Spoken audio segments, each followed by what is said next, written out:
like in order for me to make plays or be a factor on the field, I had to show up sound in my work, and I had to have a deeper toolbox than most people. Let's have a little fun. There we go. So Please, allow me to show you something. From World, this is the Savage Mountain Podcast, and I'm your host, Quan Mickel. This is where we have unfamiliar conversation with familiar faces and familiar conversation with unfamiliar faces. This show is brought to you by Neo Life, Physical Therapy and Wellness, Neo Fit, brought to you by moi, and also Neo Golf, where you get your short game up. You know, I bring to you today a really good friend. I tend to say that a lot, but this is a really, really stand-up individual, a smooth motherfucker. You know what I'm saying? Like really cool, superior athlete. One of the first people that I ever got to see the relationship go from transactional to transformative, where I got to see him mature and grow as not just an athlete, but a man. This is Chris Thompson. What up? It's nice to finally be here. A little drum roll. It's been long overdue, but I'm glad to be in the building today, man. Dude, glad it to is. Be here. It is way long overdue. Yes. I've been waiting to get you in the lab for a long time, especially now that this is matriculated and gotten bigger and better.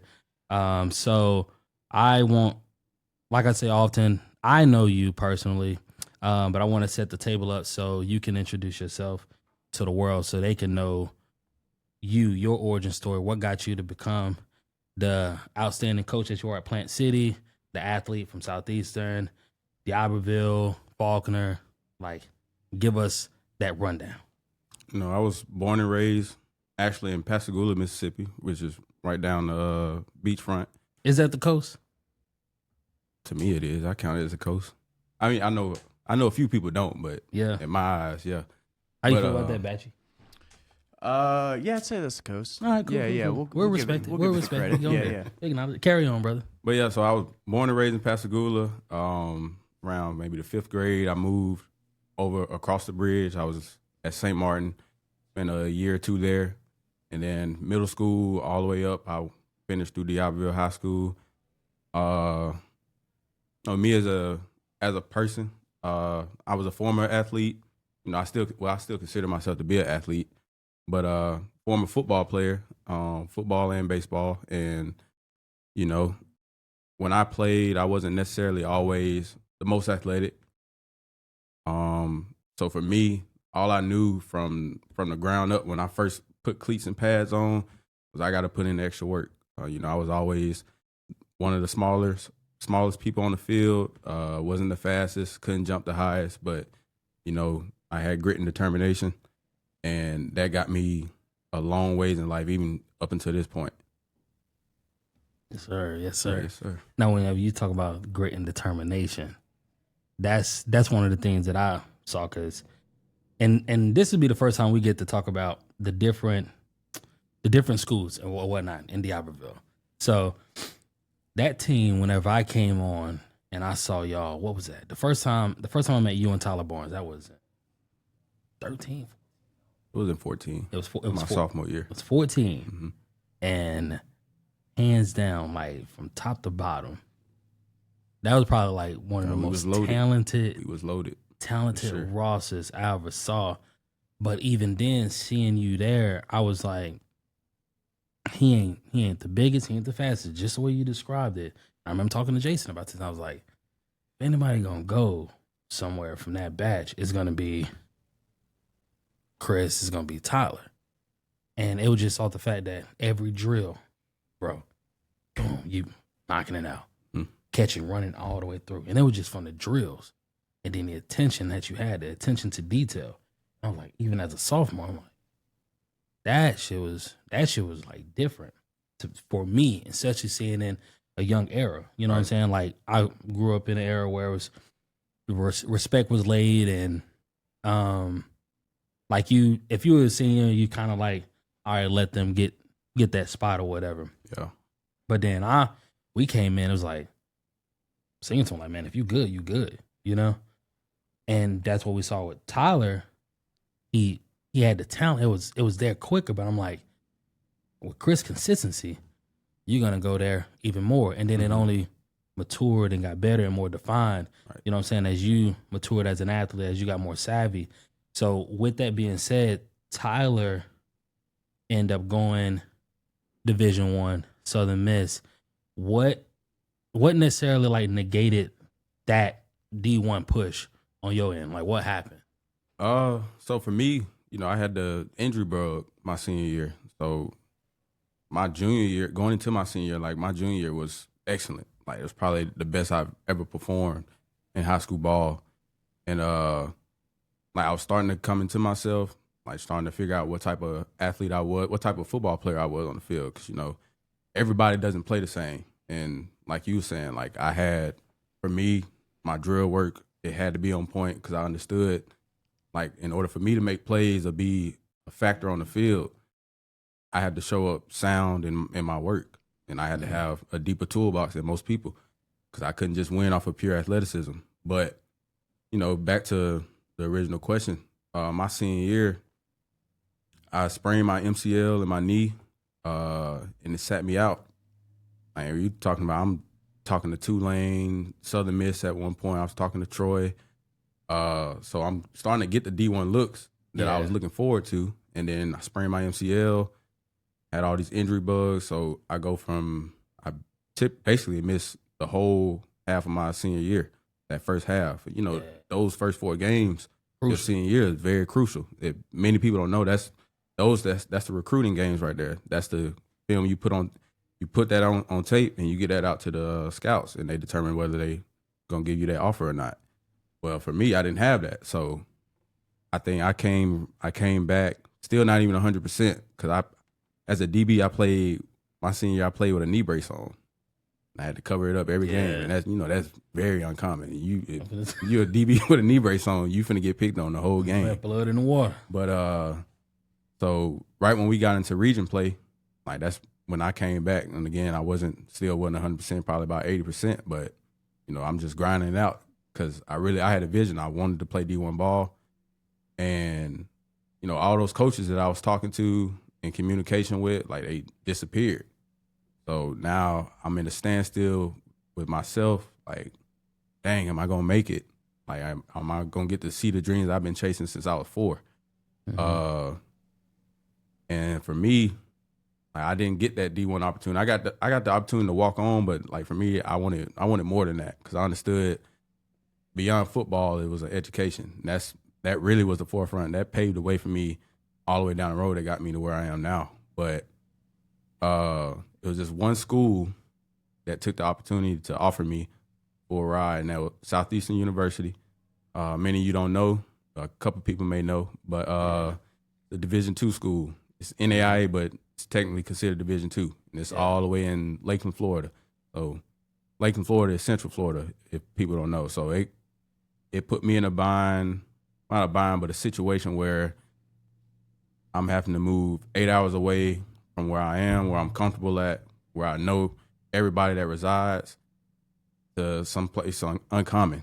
I was out there by myself, just kind of taking a chance on myself. And from there, I honestly believe that was probably the best decision I ever made in my life because I was able to find myself, not just as an athlete, but as an individual. Like, I was always responsible. I stayed out of trouble, but like I didn't know what my purpose was necessarily. But me going out there, I was able to do that. One, I was blessed with a full ride, so I don't have to worry about getting an education because that was the biggest thing for me. Yeah.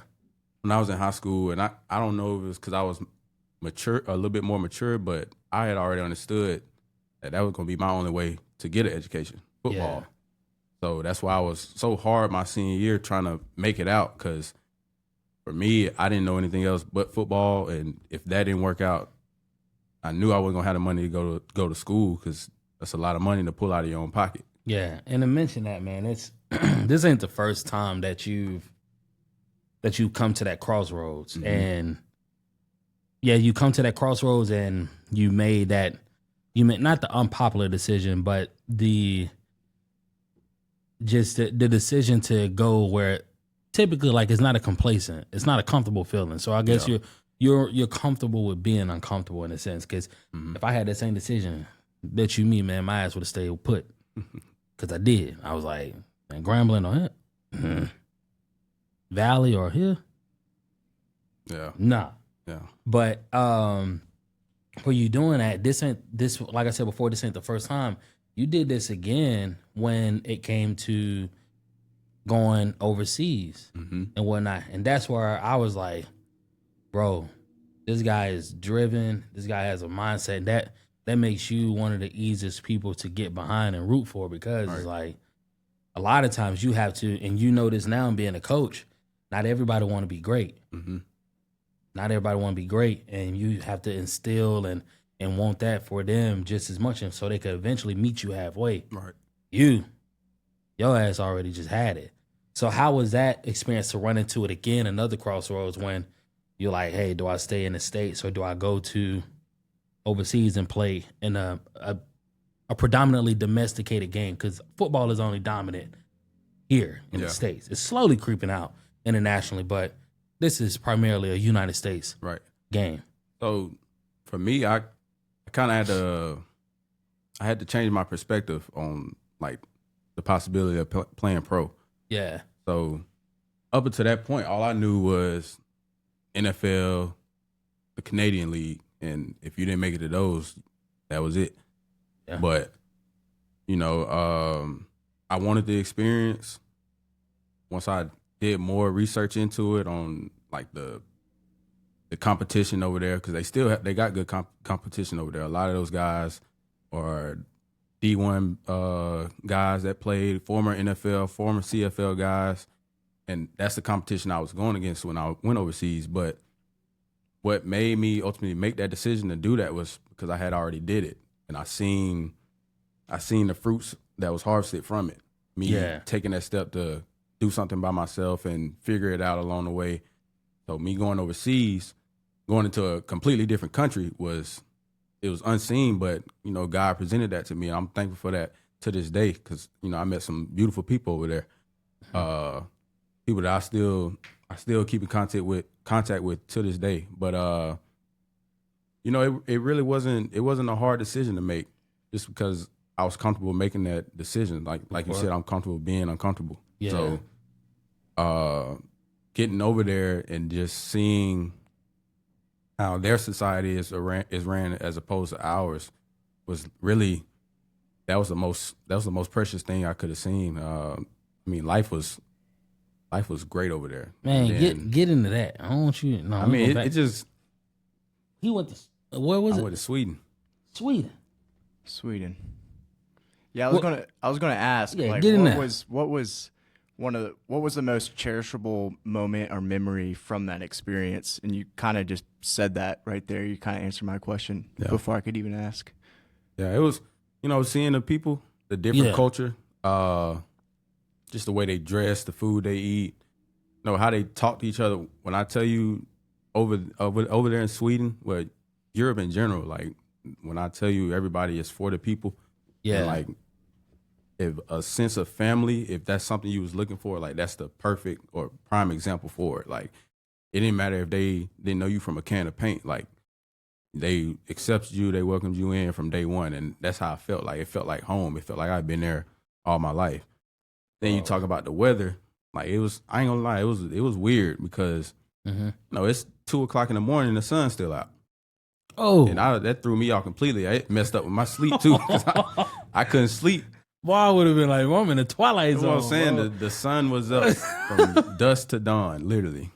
Dusk to dawn. You probably got maybe 2 hours of when it was dark. Yeah. And then it rolled right on back out. And I know you had a hell of tan. Ooh. I did. Daylight. I did. The weather was beautiful though, man. But like I said, man, I met some of the most amazing people over there. You know, we had talked about it when I came back. Like I thought in depth about going over there and staying. Yeah, that was a serious conversation.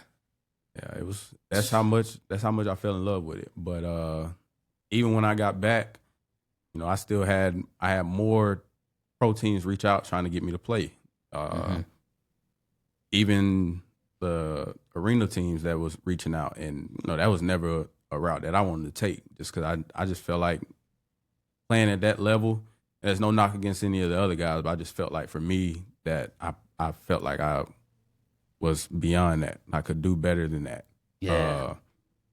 And I'm not saying based off of skill or competition, but just what I wanted in life long term. And I didn't want to get caught in the loophole and be chasing after that pigskin all my life, because I knew I was more than just a football player.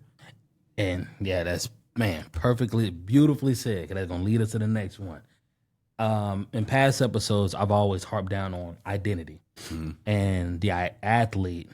The identity of the black athlete is typically, or just athletes in general, sometimes it's kind of, it's given, it's not given to you, it's like, it's put on you. Like, this is what you are, and then it's taken away. Not everyone gets the opportunity to go, not to just to the NFL, but just in college in general, and play sports. So soon as that last game, that senior night, and they strip that shit away, and now you gotta figure it out, like, or something, like you've been identifying yourself as this athlete. Now you got to do something else. It's almost compatible to when people go across overseas or whatnot, like in the military, and then they got to come back and get used to being back in life. Not to that extreme, but it's definitely in the same ballpark, because cats, man, they reach success, they peak high school, and then it's stripped away with that. But with that identity, slowly, like you had the opportunity, so it wasn't necessarily taken away from you. You kind of like pushed over to the side.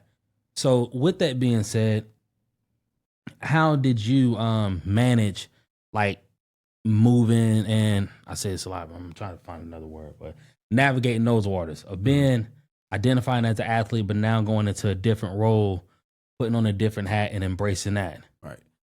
So I ain't gonna sit here and say that it was just all it was easy, because it really wasn't.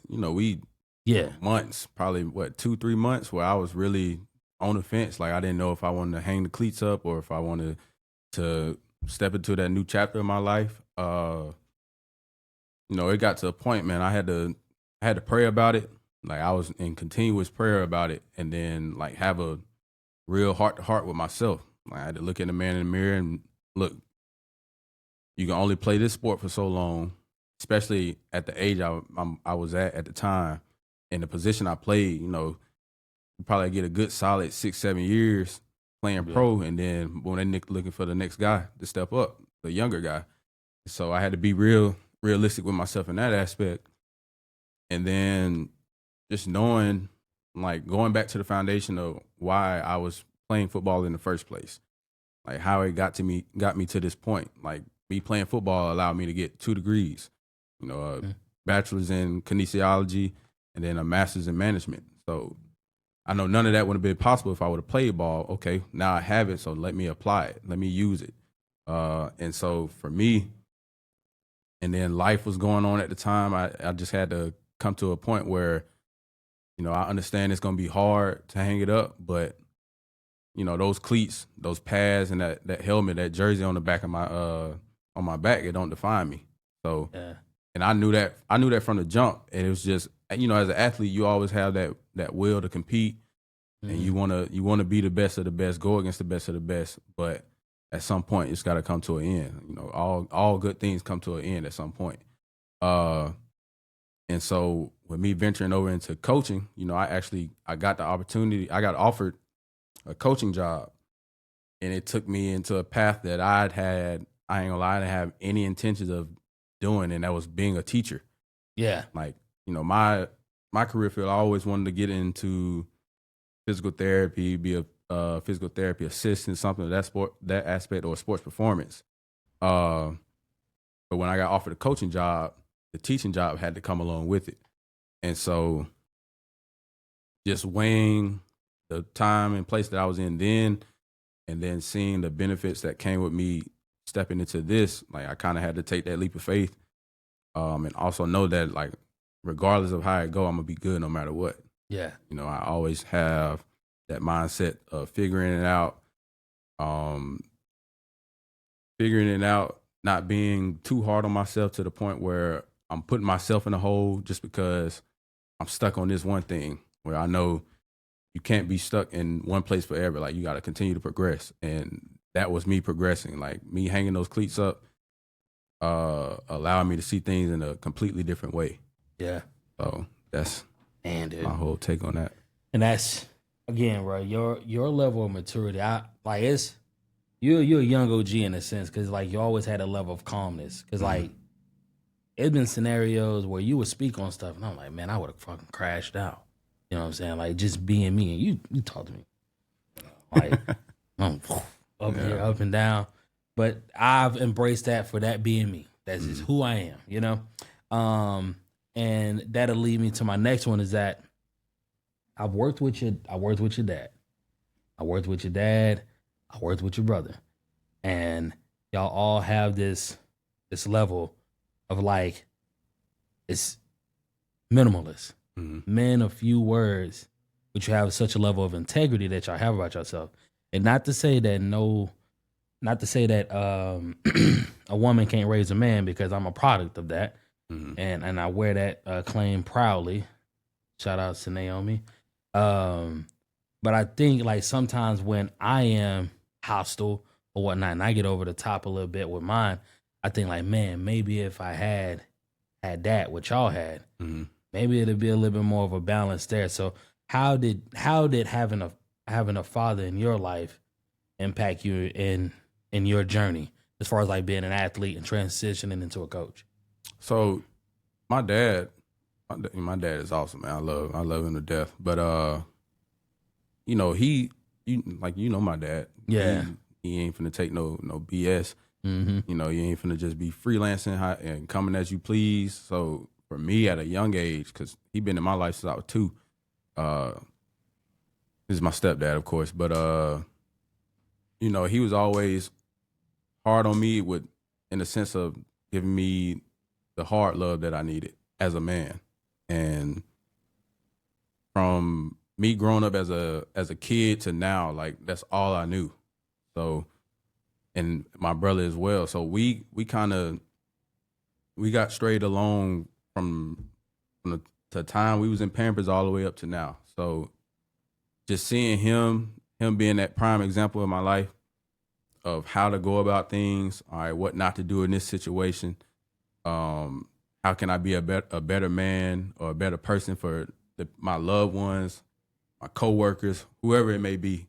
You know, he was that pivotal factor in my life, and he's been with me every step of the way. You know, when my loved ones passed away, when things didn't go how I wanted them to, when it came to football, you know, he was there. He gave me the honesty that I needed to hear. He gave me spiritual discernment as well. That's probably one of the biggest factors that kind of got me to where I am today, because I have that background of having that spirituality in my life. And always understanding like God is the forefront, you know, you can't do anything without his hand on it. But yeah, man, it's just tough love. Tough love brought me a long way. It helped me mature at a young age, even now to this point. And you know, I'm thankful for it, because who's to say if he wasn't here, what my life would be like, or the type of person I would be. Yeah. So I always, even like when I was in high school, because you know, a couple of my homeboys know, like I was never the one that was just out and about on the scene. Like I was in the house. If it didn't have nothing to do with sports, it wasn't church related or family related, I was in the house. And at that time, like I'm upset. Dang, why I can't do this? Why I can't do that? But you know, I see it now. Even with some of the people that I went to school with, man, they had that freedom, and look at that freedom. Look at them. That's all I can say on that matter. But you know, just having those guidelines, it put structure in my life automatically. And as I got older, okay, I knew how to go about certain things. I knew how to approach certain people. I knew how to speak with other people. So I'm very on point when it comes to the people I come in contact with. I know how to read a room, and that's all traits that my dad passed down to me. Just me watching him pouring into my life. So I'm forever thankful for that. Yeah, dude, that's awesome, man. It's I guess you could say like it's an attack on masculinity, or me, especially me, and seeing your dad. It's like I went from fatherless to fatherhood, and it's very rare or not as rare, but growing up and it being a product of the 90s, a lot of black fathers was taken away from homes. Right. And so seeing him, and I didn't even know he was your damn stepdaddy. Mm-hmm. I thought he was a real Paul. Mm-hmm. You know what I'm saying? So that's just the way, the admiration, the way that y'all looked at him. And hey, when Pops came in, it wasn't even like on no fear type noise. It was just a head honcho. Yeah. You know what I'm saying? And that's something that I looked at. I'm like, now when I'm raising my girls, I know it's a way that you go about it. It's not necessarily popular, but whenever you trying to instill discipline, Mm-hmm. that's just what you got to do. Rather it's coming from me than, because you see what's out there. Mm-hmm. You see what's going on. Like, man, I'd never be that's like seeing your pops was the first time I saw like y'all grown men just about, but y'all still viewed him as a father. Mm-hmm. It wasn't like he was trying to be y'all friend. Right. And that's what we see a lot of times where it's like parents trying to be big sisters or big bros.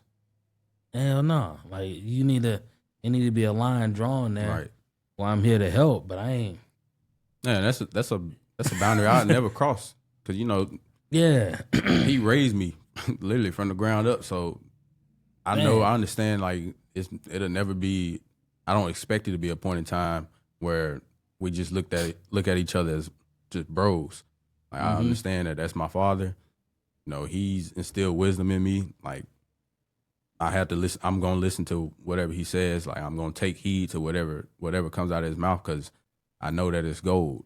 Like you said, he's a man of a few words. So when he say something, a lot of times he on point with it. So that's beautiful, man. That's beautiful. Again, that's like the same when y'all look at y'all pops, man. That's always view my mom. Like I still have issues whenever my sisters and them call her by her first name. Like, man, it don't sit right with me. Yeah. But to each his own. To each his own, man. Leaning into that a little bit more have the impact, and then like now you don't have kids, right? No, I ain't got no kids. He ain't got no kids. He off the market, but he ain't got no kids. Yeah. But with that being said, a lot of times the way that we was coaching, parenting, teaching, it kind of bleeds in. Mm-hmm. And the more that I've dove into this world a little bit more with my sports performance and being a father, like coaching, even whenever I was engaging in you, I'm just like, man, it's gonna be a moments where you have influence on someone. And the influence that your dad had on you, does that impact the way that you engage with the youth now in your coaching career? Yes, because a lot of kids, I say a lot of kids that I deal with on a daily basis, and it's from kids I deal with in middle school, even up to the high school, like their father isn't around. So in a sense, I feel like, anyways, as a coach, anyways, you spend a lot of time with these kids. All right. So in a sense, you kind of have to be that father figure in their life. And, some people don't look at it that way, but I do. So that's why I'm very mindful of the things that come out of my mouth, the way that I carry myself around people in my community, wherever I'm at. I always feel like somebody's watching. The camera is always going to be on me in some shape, form, or fashion. So just the way that my dad raised me, I try to instill a sense of hope. I'm always there to usher out those words of encouragement or guidance to kids because they need it, especially in today's time. Because it just seemed like the kids at this age, man, they way grown than when I was their age. Like they exposed to a lot. Exposed to a lot, man. And yeah, that's why I want you to lean into this a little bit more, man, because it's like you, young OG. I say this with Robbie a lot is that, and Robbie being Robbie Ellis, is that we are the middle child. So like the kids of the 90s is now viewed as, and you close, 98. So you ain't there yet, but we's getting there to that point where it's like how we view the 80s and the 70s. Mm-hmm. Cats gonna be looking at us right like that, and well, they're already looking at me like that. They're gonna be looking at you soon like that. But we're still the 70s and 80s. They ain't dead, so they still looking at us as young cats, young kings and whatnot. But the younger breed is going up, So we've been raised from a generation much older. I say this, it's always been a level of respect. You know what I'm saying? So like, hey, you good at a sport, we're going to have you on the block. You know what I'm saying? You go over there. Right. We do this because we have to do this. You got something better, you going to do this. Nowadays, like, it's no respect. They'll be like, nah, come on. You want this? How we gonna make this bread? This how we gonna do this? Or running off on a plug and something like that, being a snitch, robbing. Like, it's glorified now. Right. So like the kids, like their mindset is way different. And God bless you. Cause you get to see them day to day. And Florida kids, just like New Orleans kids, Louisiana kids, they ain't different. A lot different than Mississippi kids. A lot different, bro. And you coming from here over there, how is that adjustment, especially with that old school mindset? Because your dad, he an OG, he an old school approach. That's how he raised you and Caleb. And you got to go to a different territory. Yeah. The monsters over there. You got to adjust it. So, man, learn us something on that, bro. How you go about that? I don't know. Like, I guess it's because I've been around that environment when I was younger. Like, don't get it wrong, I had my dad. My dad was a perfect role model, and my mom as well. But you know, like I told you, I was born and raised in Pascagoula, Mississippi. Yeah, you know how I get over there in Pascagoula. You had to go to the cousins. Exactly. So, yeah, like I'm familiar with that environment. So even when I went to school down there, like that's when I first got my taste of how Floridian, I'm gonna say Floridians, yeah. How Floridians are. Yeah. All right, they're a little loose around the screws. I'm gonna just say that. But Florida man. Yeah. But it was definitely a different culture from what I was accustomed to. But regardless of that, like my childhood, it was, you know, that's the environment I was in. You know, that's how I learned how to fight. I learned how to defend myself because I was in that environment. I had to learn how to adapt. And so me going to Florida and me being the age that I'm at, I'm only 26. So yeah, it's a lot easier for me to relate to these kids and kids that are in those environments. Typically because, one, I was around that environment. Not saying that I was a part of it, but I was around it. I was there.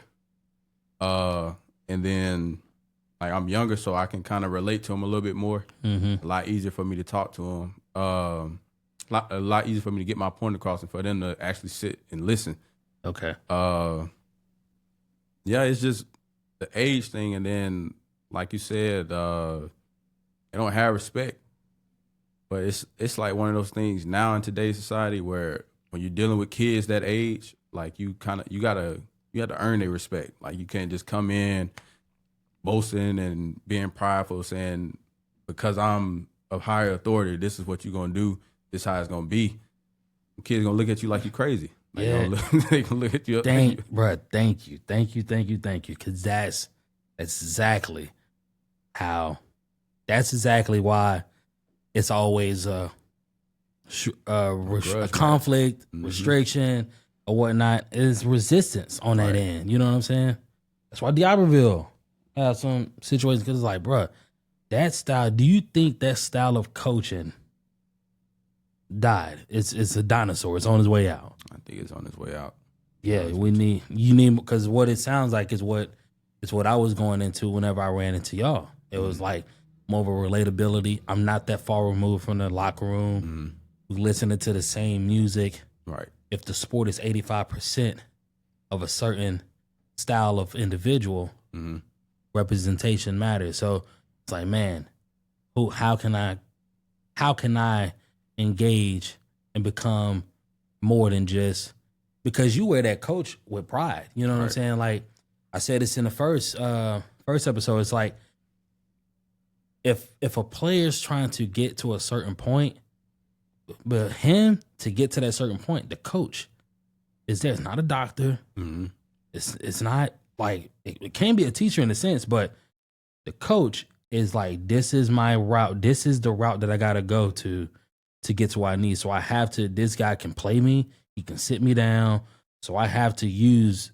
I gotta. You know what I'm saying? Build up a bond with that Right. And I think for the longest time, and not to say all, but for a good majority of the time, that was used as a power on athletes, man. And I think that now with a newer generation, y'all can see like, no, let me use this to uplift, Right. elevate, motivate, showing like, look, we don't have to do this way. It's a more ways around it. Yeah, it's multiple ways to the end zone. It's multiple ways to the end zone, man. So I love what you're doing in Florida, and I hope you continue to kick ass, man. How was the season?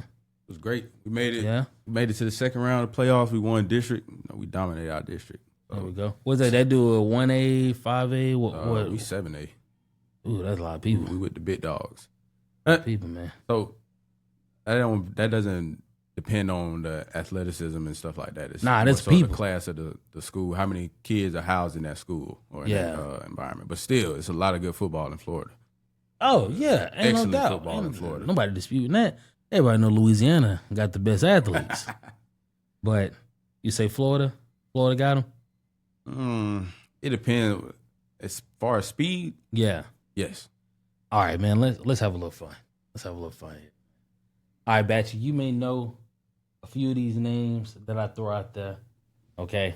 A few of the names you're going to throw out there? Few of the names I may throw out there. Okay. All right. It's been a list out here about like D'Iberville stats. Now, if you could give me the secondary of D'Iberville, and we're going in a 42 special or 4-2-5, so you can throw an extra linebacker out there, or you know what you're doing. All right, so give me my corners, give me my safeties. I don't want to know the D line or the linebackers. Give me a 5. Give me a 5. And you can. I'm talking, yeah. That's tough, man. Because 2002 is the only team that won state. But, man, I don't know about that. Today, if they play, I don't know. Wouldn't make it. I don't know. Think so. How could they, man, have something? I don't know. 3 yards in the cloud, it does. Robbie Ellis maybe to get on the field a little bit. I don't know. You're going to put him on the bench, Robbie Ellis? Yeah, we're going to sit his ass down. We're going to get him. We're going to sit him down. We're going to get him on a third down blitz. But other than that, Roberto, Top 5. catch the pine. You said 4-2-5? Yeah. Dang. Tough. Okay. So I got Rodriguez Moore, Oh. CB1. Oh. Hey, man. Oh. Shout out to my boy. Rod was that dude in high school. I ain't gonna lie. He really was, bro. was that He dude in high was the school. truth. Bro, not to cut you all on, bro. Rod, bro, for the sake of me, bro, Rod was not the first person you want to come off the bus. Like, you did not want Rod to come off the bus first because every team would think they had a shot. But just for some reason, bro, Rod would do unexplainably athletic things where you like, bro, Rod looked like he ate a lot of fast food. How is he able to do what he doing? Bro, it's in his bones, bro. Like, Man, it's in you his can't- bones. You dude. can't defeat DNA, and I'm just like, bruh, how that? He do stuff that you think Ty should have been doing. Yeah. Carry on, bro. Carry on. Nah, it's a big shout out to Rod though. Yeah. Rod was probably, I ain't gonna say probably Rod was that one upperclassman that kind of took me under his wing. Cause that's, you know, when I got moved up to varsity, like I got moved up to play receiver. Yeah. And so when they asked for us to make the switch to play defense, 'cause I think we were shorthanded at the time with DBs.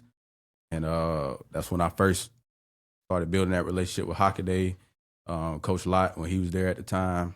Rod was that first upperclassman that actually took the time out away from his game to like pour into me. So when I first started playing, like I modeled my game a lot behind Rod because we had like the same Similar similarities. frame, yeah.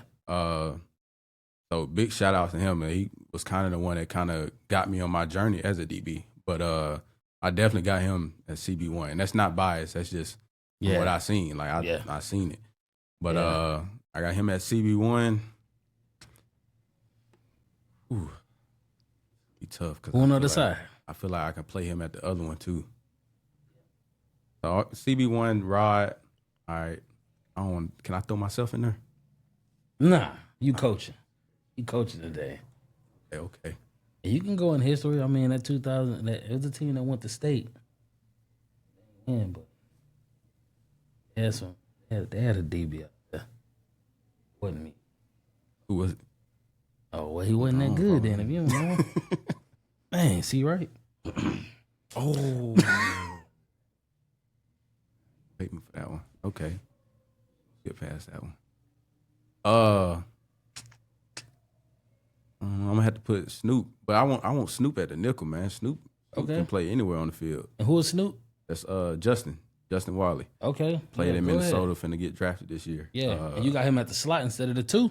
I got him at the slot. All right. Honestly, I say that playing nickel, probably that's the hardest position to play as a DB. Yeah. You got to be able to tackle in space. You got to be able to cover in space, and a lot of guys can't do that. They stuck in one style of play, but to be able to play nickel, you're probably the most versatile DB on the field. But I played in college too. But yeah, I got Snoop at the nickel. Go ahead and knock that out the way. That safety one, I don't know. It's tough. That's tough. I got three. I got a shirt. I'm gonna put Jock, my free safety, of course. Okay. Jacquel Green. Yeah, I see him do some crazy stuff on the field too. Okay. Him single-handedly beat Gulfport by himself. That's probably one of the best DIVille moments. And that was before that was a week before I got moved up. So I was able to see it from the fans' perspective. And I'm watching that from the stands, and I'm seeing him do that, and it was crazy. But I got Jock at free safety. That's how he got on my radar too. I got a text message. I was a Southern Miss. Said, man, this dude just beat Dalville by himself. Beat Gulfport. I said, oh, how you do that? Brother. You gonna whisper that? Ooh. He can still hit me. Ooh, that's a hard one. Yeah, man. There's some cold safeties out there. One went to the league, you ain't even got on that. Crazy. Nice. I'm speaking from the guys. It's your list. It's your list. It's yours. So this what I'm gonna do. All right. So we're gonna move Justin. We're gonna move Justin to corner. All right. Because he played that all through college too. Played a little bit of nickel too. But Justin at corner. Put my brother at nickel. That's Caleb Williams, if y'all don't know. And then we got Tyler Barnes, strong safety. Okay. My starting 5. Yeah, so we got Jacquel, Tyler Barnes, got Snoop at the 2, Rod at the 1, C-Dub at the nickel. Blitz coming out the edge, Demon out of hell. All right. Solid lineup to me. That's a lot of speed, bro. That's a lot of speed. That's a lot of versatility. Yeah. I don't even know we have a zone. Because right now, me just looking, and if I'm at the Q, I'm attacking Rod. But I don't know what I'm going to get. Because it's like, I seen Hancock wear his ass out. But then I also see 2 SEC wide receivers and quiet. Didn't know what to do with him.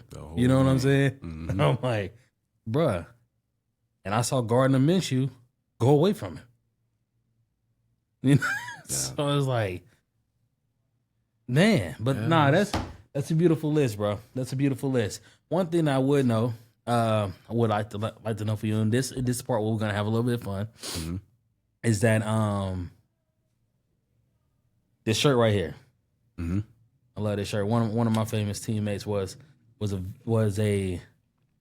great safety, Grayson Chambers, and for the longest, if you saw a white guy on the back end of a defense, he was at safety. Mm-hmm. Now, as a coach, if you see a lighter pigmentation in your DB line, What's the first thing that comes to your mind? Show the camera the shirt. Get a better shot of that. Put it. Show Yeah. that. Yeah. What's that say? Oh, that says exciting whites. You know. Oh yeah. Yes, Oh indeed. yeah. Right. You know. How you describe them? Sneaky athletic. Sneaky. Sneaky athletic. You know what I'm saying? Guy has an IQ for the game. A true scholar. You saying for where I'm coaching right now? Oh, just in general. Because I know what they said when they saw the white running back. We're going to take the top off on them. Yeah, you going after him. First play. Even if you see Cooper Mustard Dijon. You asked for my I'm going to try out. Yeah, you're going to try You out. got to show me. There we go. There we go. So, that... he coming to get him. You're like, we got to find out, bro. We got to find out, man. Damn it, bro. Damn, that's hilarious. All right, man. What if you see what you see me out there? What are you doing? I'm out If there you on see the field. Bad Batch out there, bro, and he got the OG. The glasses stay on, bro. Yeah, he keeping the specs on, the rec specs. The recreational specs, bro. And he got the tape. You going to get him. Barbecue chicken. Barbecue chicken. It's barbecue chicken out here. No perceived threat at all. Oh, bro. man, none. We're going after the little fish, man. We got to. Dang it, man. But also in all seriousness, do you see like the transition of different positions or whatnot? So like, is that something that you embrace, something that you welcome? Do you just see like athletes just balling or whatnot? Nah, it's just athletes balling, man. Yeah, just athletes I don't balling. think really it was all fun and games, but really I don't see if he out there for a reason. So Yeah. that's the way I look at it. So no matter what pigmentation he is, like if he a dude, he a dude. Yeah. Because I played against some white safeties. Not played against, but I played with, and he got the opportunity. He ended up going pro from the school that from Southeastern. He transferred to Tennessee State, played a year there. Yeah. And he was the only white guy in the secondary. There we go. Made the most noise.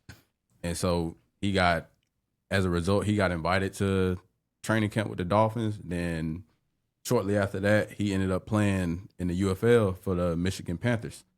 And from each level that he was playing, he was making the most noise. So There we go, man. and like, I don't know, it's weird because he wasn't necessarily the biggest athlete. He couldn't run a flying 40, a 4.4 flat, 4.3. He was never one of those guys, but he was determined. He worked hard. He put in the extra work. And then he was just a student of the game. And that like put him in position to make a lot of plays. And that was kind of the same thing for me. Like I understood that I wasn't going to just beat anybody off of pure athleticism. So I had to be in my playbook a lot harder than others. I had to watch film a lot harder than others, study tendencies, look at ball placement. Like all that mattered to me.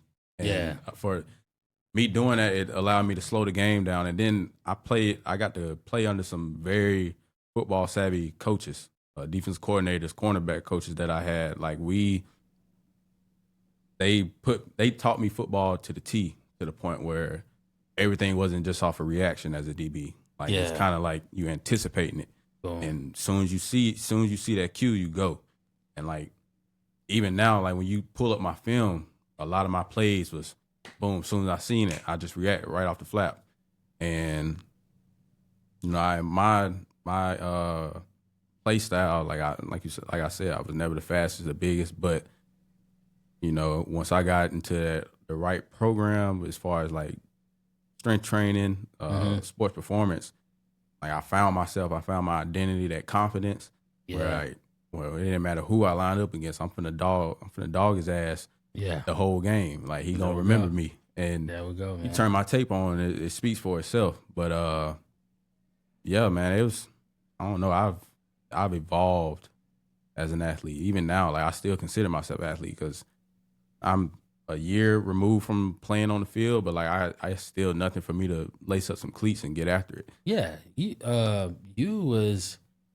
helped like me as far as like as we pivot into more like the strength training and how our relationship got even evolved. Was mere like purely just off the love to see what you did, how what we did in the lab transcend to the field, and the more confidence you had in that, I had in my ability to program and implement, and I'm like, Right.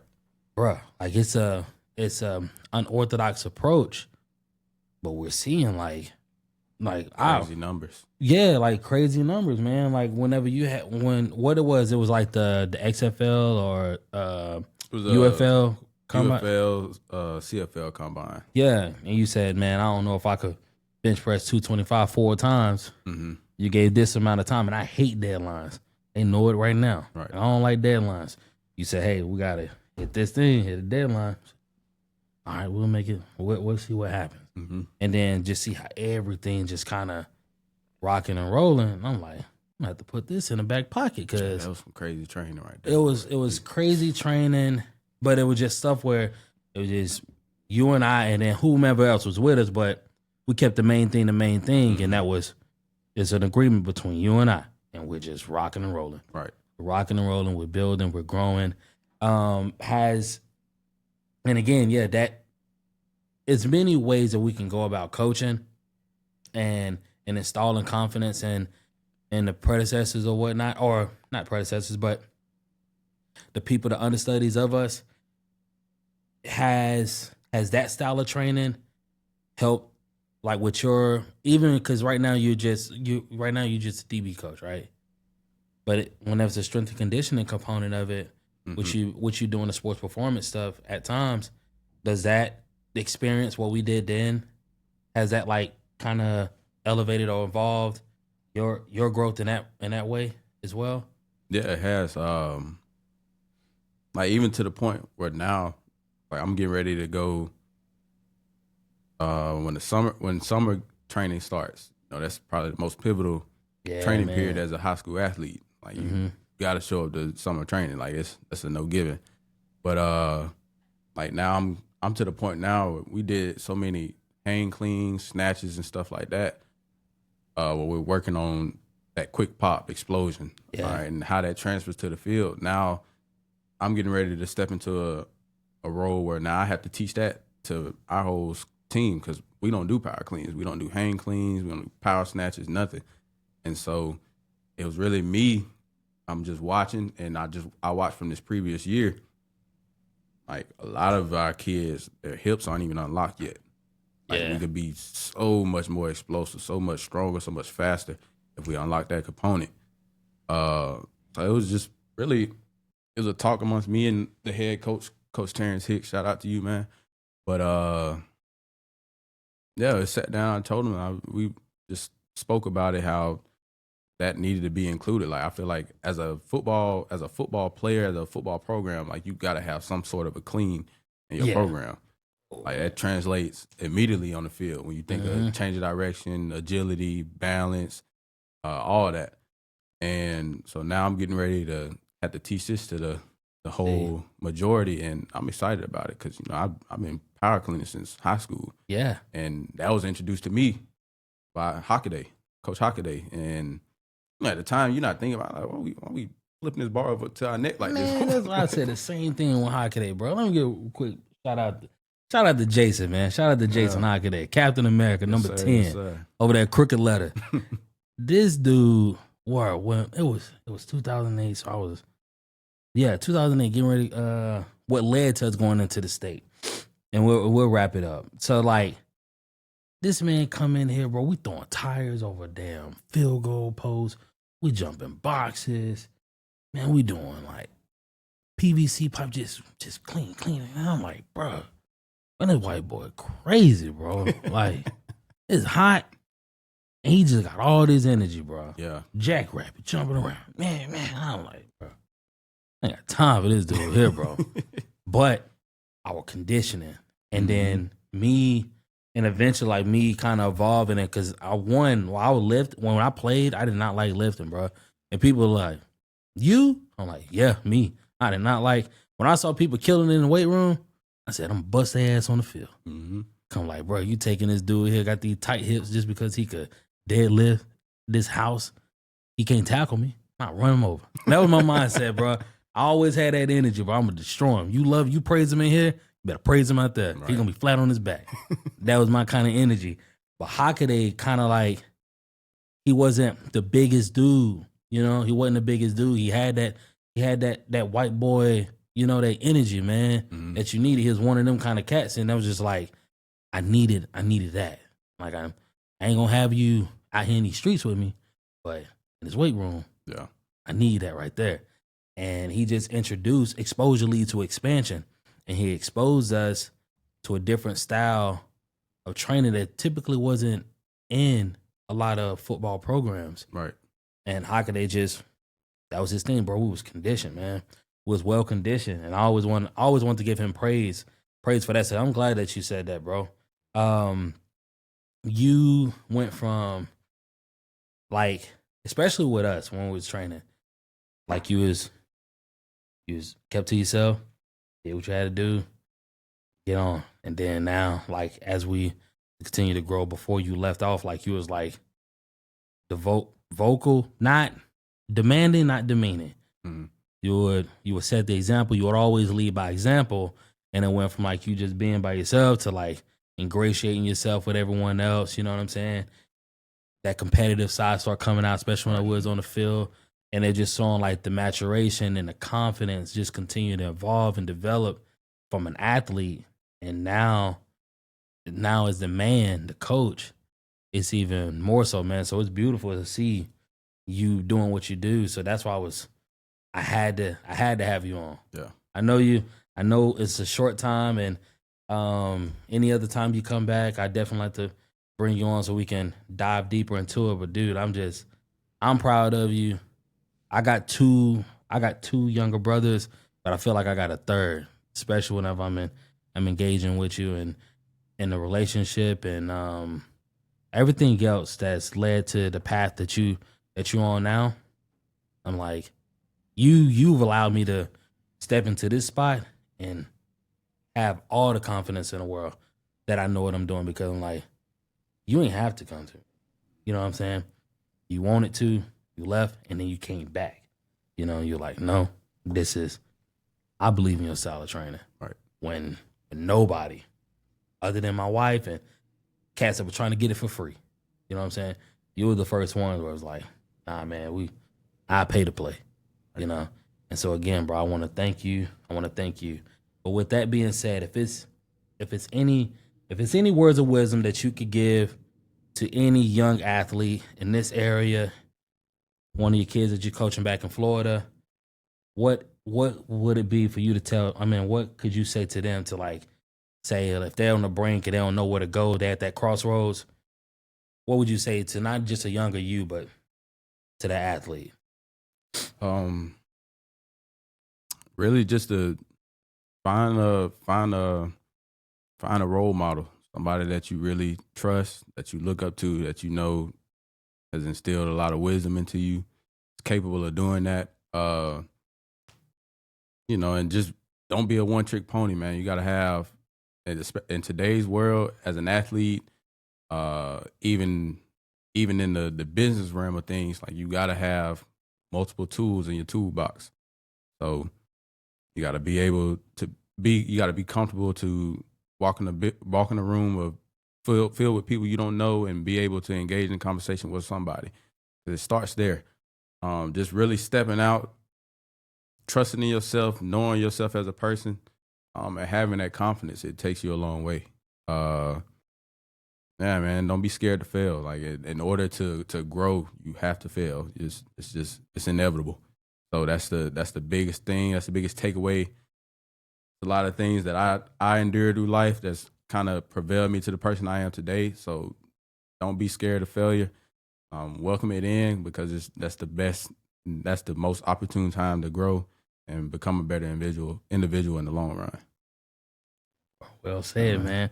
All right. Well, That's a show. We're gonna end it on that. Breathe in. There we go. Nice.